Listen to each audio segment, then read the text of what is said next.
Today I'll be explaining an action thriller film titled The Gray Man. The movie opens by introducing the protagonist of the film, Cortland Gentry, who will be later known as Sierra 6. Court has spent the last 8 years in a state prison in Florida for murdering his father, and has 28 years remaining before he is granted parole. The head of CIA operations, Donald Fitzroy, tells Court that he is here to commute his sentence, under the condition that Court works for the CIA as a gray man. Court is the sixth and newest recruit to an elite unit known as the Sierra program, giving him the nickname Sierra 6.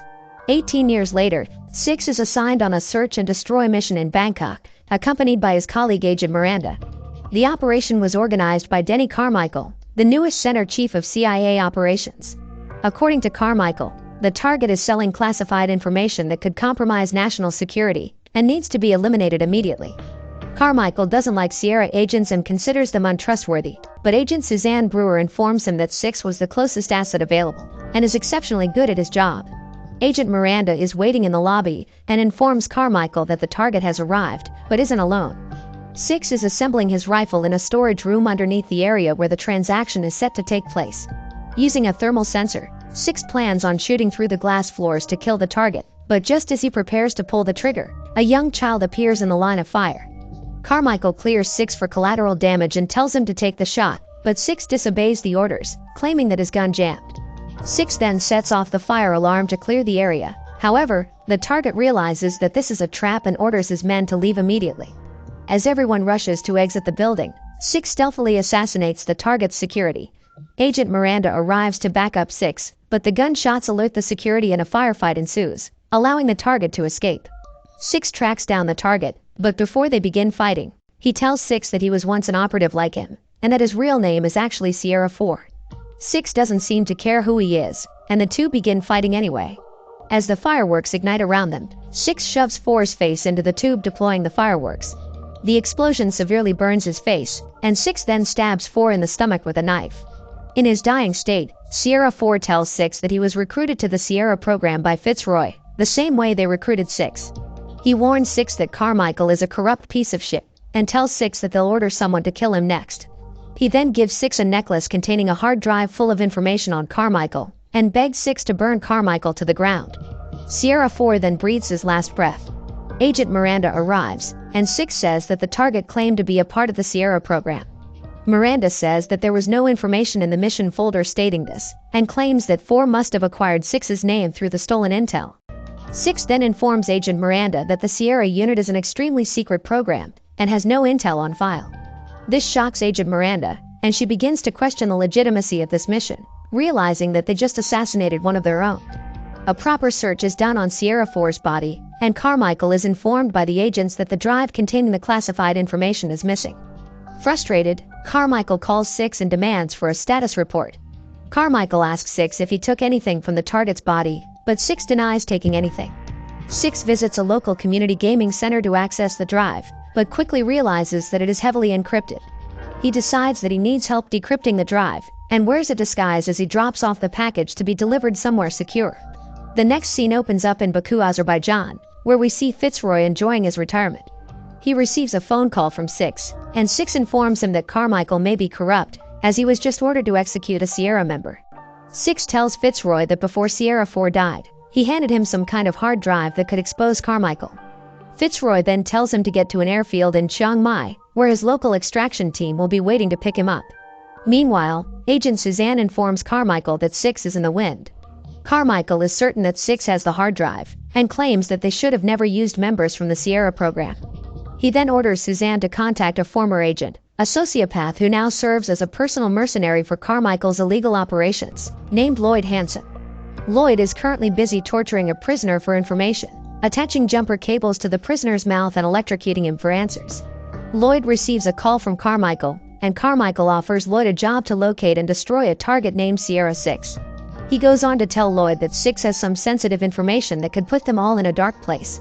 Lloyd demands complete sadistic freedom over this operation, and Carmichael tells him to get the job done using any means necessary. 6 and Fitzroy have a very tight bond, similar to a father and son relationship, so Lloyd decides to use that to his advantage. He then requests access to Fitzroy's files so that he can capture someone close to him, guaranteeing that the old man will spill some information concerning 6. Carmichael informs Lloyd that Suzanne will also be assisting him in the mission. Suzanne warns Carmichael that working with Lloyd is a terrible idea, but Carmichael ignores her concerns and reminds her that he is the boss. Carmichael then calls Agent Miranda and tells her to cancel her mission in Singapore and meet him in Berlin. The scene switches to Chiang Mai, where the extraction team that Fitzroy arranged awaits Six's arrival. Six arrives and identifies himself through a coded message, and the team prepares to take off. Meanwhile, Lloyd pays Fitzroy a visit while he is attending a funeral. He assumes that Fitzroy is already helping Six, and demands that he hands over Six's location. Fitzroy claims that he doesn't know where Six is, but Lloyd stops him there and reveals that he has abducted Fitzroy's niece, and threatens to kill her if he doesn't oblige by Lloyd's rules. Fitzroy is then forced to call his extraction team escorting Six, and he tells them to terminate Six quickly and painlessly. The leader of the local extraction group then orders his men to kill Six, but the sudden silence in the plane was enough to make Six suspicious, and a fight between him and the group breaks out. Using a handheld flare signal, Six creates a smokescreen throughout the aircraft to single out the men one by one. A propane tank is shot during the commotion, causing an explosion to destroy a hole in the side of the plane. The men aboard quickly escape using parachutes, leaving Six stranded aboard the burning plane. With no other choice available, Six dives out of the plane without a parachute to catch up with one of the men, and proceeds to strangle the man and steal his parachute to land safely. It is revealed that Six is now in Turkey, and he gives Fitzroy a call. He tells Fitzroy that the extraction team turned on him, and assumes that it was under his orders. Fitzroy then tells Six that the CIA have kidnapped his niece Claire, and are using her as leverage over him. Lloyd interrupts their conversation and snatches the phone from Fitzroy.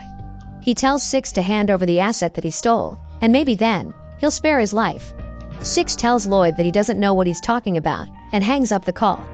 Fitzroy warns Lloyd that he stands no chance against Six, but Lloyd suggests that he won't have to lift a single finger to get what he wants, and sets out a bounty so large that every squad of mercenaries across the world will be looking for Sierra 6. The movie then transitions to a flashback 2 years earlier in London. Six is having a meeting with Fitzroy and one of his assistants named Margaret. Fitzroy tells Six that he's raising his niece Claire, and wishes for her to have a normal life. However, someone in the DC office has accidentally leaked Fitzroy's address in Hong Kong, raising the risk of Claire being targeted to get to Fitzroy. Margaret tells Six that Carmichael refuses to provide agency security for them, and that Fitzroy is starting a mission in Brazil the following day, which means they'll need Six to babysit Claire in the meantime. Fitzroy tells Six that both of her parents died around 3 years ago, and that Claire was unfortunately born with a heart condition, leading to them getting a pacemaker surgically implanted in her chest. In the next scene, Six is introduced to Claire, and the two begin to bond. Claire says that Six is an odd name, and tells him that he's not allowed to chew gum inside. She jokingly mocks Six for interacting with people like a robot, but Six ignores her jokes and returns to work. Later that night, while Six is monitoring the security cameras, Claire calls out his name as she passes out from heart failure. Six rushes her to the hospital, where he is later informed that there was a non-invasive programming glitch with her pacemaker, but they were able to repair it and can now monitor and track the location of her pacemaker from anywhere. After they return home, Six asks Claire if she's feeling any better, to which she responds, "It's just another Thursday." Six notices suspicious activity throughout the security cameras and sends Claire to bed. Six begins investigating the house and finds a mercenary breaking inside, who he quickly beats to death. Claire hears the commotion from her room and asks Six if everything is okay, and he responds, "Just another Thursday." The movie then transitions back to the present day. Six has traveled to Austria to meet a man who is capable of forging a fake identity and passport for Six. Six asks the man to use a secure system to track the location of Claire's pacemaker, but the man suggests that Six cleans himself up before taking his pictures for the passport. When Six returns from the bathroom, he writes down the serial number of Claire's pacemaker on his hand, and the man hands him an Ecuador passport. The man then tells Six to step over to the platform to take his photograph, and as he takes the pictures of Six, he steps on a button that opens a hidden trapdoor onto the platform, dropping Six into a deep dry well. The man then tells Six that a $50 million bounty has been placed on his head. Six tries to shoot the glass to break out, but the trapdoor is bulletproof. After the man leaves, Six begins devising an escape strategy. Using gunpowder from some spare bullets, Six creates an explosive to destroy the trapdoor. However, he is still stuck 15 feet beneath the surface, so he breaks open the pipes around him to start filling up the well with water. Meanwhile in Berlin, at the CIA station, Agent Miranda is summoned by Carmichael for questioning. He tells her to speak now if she knows anything related to Six's whereabouts or where he's keeping the drive, or suffer extreme consequences. Carmichael proceeds to tell Miranda that every single Sierra agent has failed or broken protocol in the past, and that Six is the last Sierra agent remaining from the dozen recruited. Carmichael doesn't believe that Miranda is being honest and suspends her from field duty.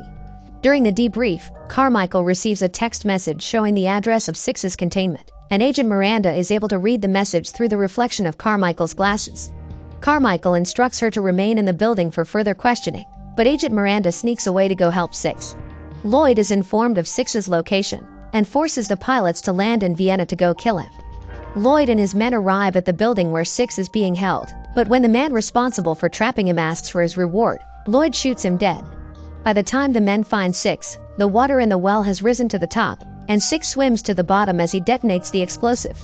Six swiftly makes his way throughout the building, quickly killing Lloyd's men with ease. Lloyd eventually catches up with Six and holds him at gunpoint, but just then, Agent Miranda arrives and shoots him with a tranquilizer.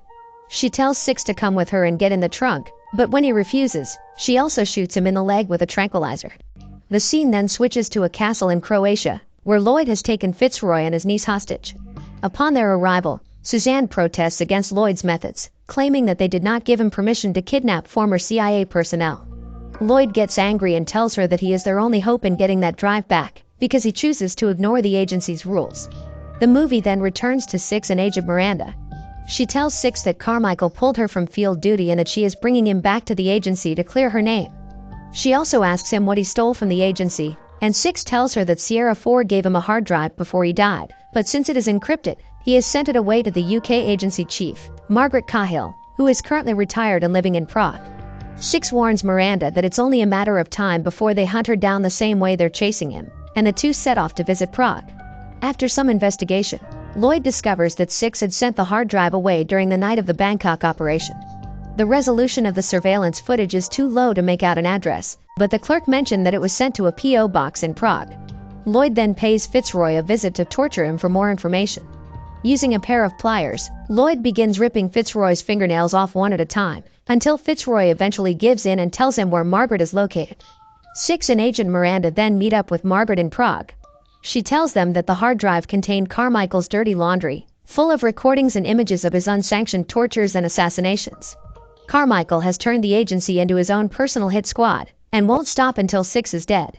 Margaret tells them to copy the file and leak it to the press, and offers to let them borrow a bulletproof car that she owns.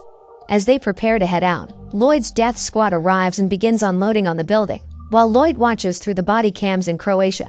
While looking for cover, Margaret and Six retreat to a hidden basement as an escape plan. However, Margaret locks the door behind Six and stays above to distract the mercenaries. Six begs her to open the door, but she refuses. She leads the men into the living room and sets off an explosion, killing the squad of mercenaries and sacrificing herself so that Six can escape. The local police arrive shortly after and attempt to arrest Six, but Six manages to flee the scene. While running away, Six is hit by oncoming traffic, and the cops proceed to handcuff him to a bench. At the same time, Lloyd orders his A-team to track down Six and execute him. Six tells the police that they need to clear the area, but they ignore his requests, forcing Six to steal the officer's handgun and fire multiple rounds into the air to scare away the pedestrians. Just then, the Alpha team arrives and begins firing at Six and the police officers, killing anyone in their way. Lloyd is alerted that a SWAT team has been called in and decides that they need more firepower. He calls in his Bravo team to take care of the police officers, while the Alpha team focuses on killing Six. Six manages to retrieve the handgun left behind by one of the cops, and uses it to fight off the mercenaries and break free from the handcuffs. Lloyd's men track him down to the city's metro system, but Six steals a riot shield from one of the men and a firefight ensues. Agent Miranda arrives driving the bulletproof car supplied by Margaret to rescue Six, but another mercenary shows up in a gray van, wielding a grenade launcher. Multiple explosives are launched at the train, eventually causing it to crash into a building. With no other options available, Six jumps off of the train and lands on the hood of Miranda's car, and the two then escape. Lloyd discovers that all of the men are dead. However, one lone wolf named Avik San tells Lloyd that he's tracking Six and is in pursuit.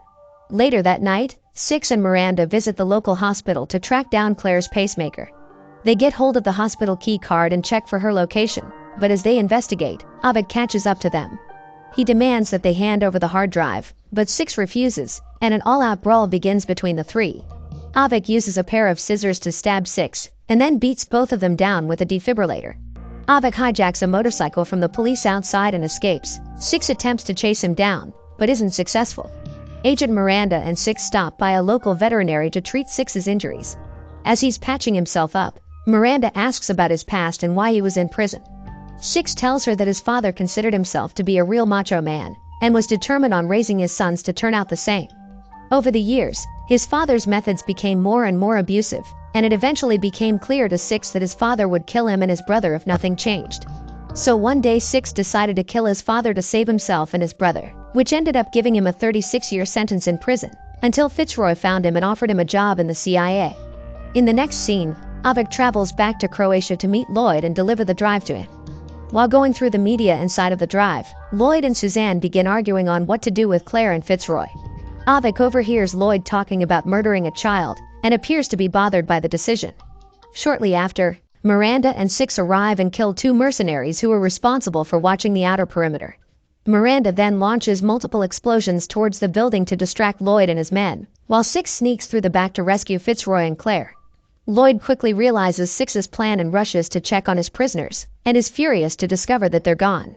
Meanwhile, Miranda uses a rocket launcher to destroy the control center, and rushes inside to retrieve the hard drive. However, when she enters the building, she runs into Avik once again. Instead of killing Miranda, Avik decides to give her the hard drive, claiming that he no longer wants to work for people with no honor.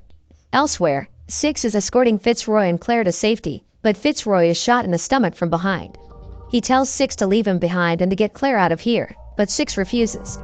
Fitzroy tells Six that there is no time to argue, and with no other choice, Six and Claire are forced to jump off of the bridge into the river below. Lloyd and his men find Fitzroy's body, but when they roll him over, it is revealed that he has a grenade. Claire and Six witness Fitzroy sacrifice himself from below, but Lloyd manages to survive the explosion. Six runs into another group of mercenaries, and while he's busy dealing with them, Lloyd captures Claire and holds her hostage with a flare gun, as he slowly backs into a giant hedge maze. He yells out to Six to surrender, and Six empties the magazine before throwing his gun into a fountain. Lloyd lets Claire go, and challenges Six to a one-on-one fight. Miranda informs Six over the radio that she has a clear shot on Lloyd, but Six tells her to forget the shot and to retrieve Claire instead. Claire refuses to leave Six behind with Lloyd, but Six calms her down and tells her that this is just another Thursday. Lloyd and Six begin to fight, but Lloyd quickly realizes that he's no match against Six, and pulls out a knife.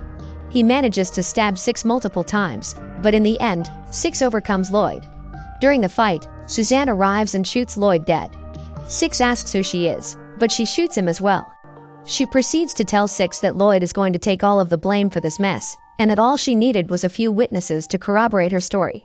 She tells Six that if he wants Claire to stay alive, that he'll be forced to do everything she orders him to do. Six agrees to her terms, and is then escorted out on a stretcher. 2 weeks later, Carmichael, Suzanne, and Miranda are exonerated by the higher authorities in the CIA. Back in Virginia, it is revealed that they're holding Claire on house arrest in order to make Six follow their orders.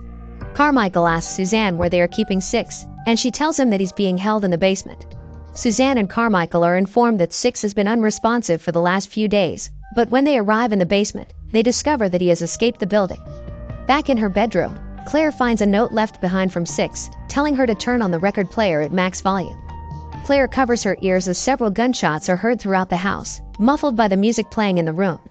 Six arrives to reunite and rescue Claire, and asks her if he's allowed to chew gum in here.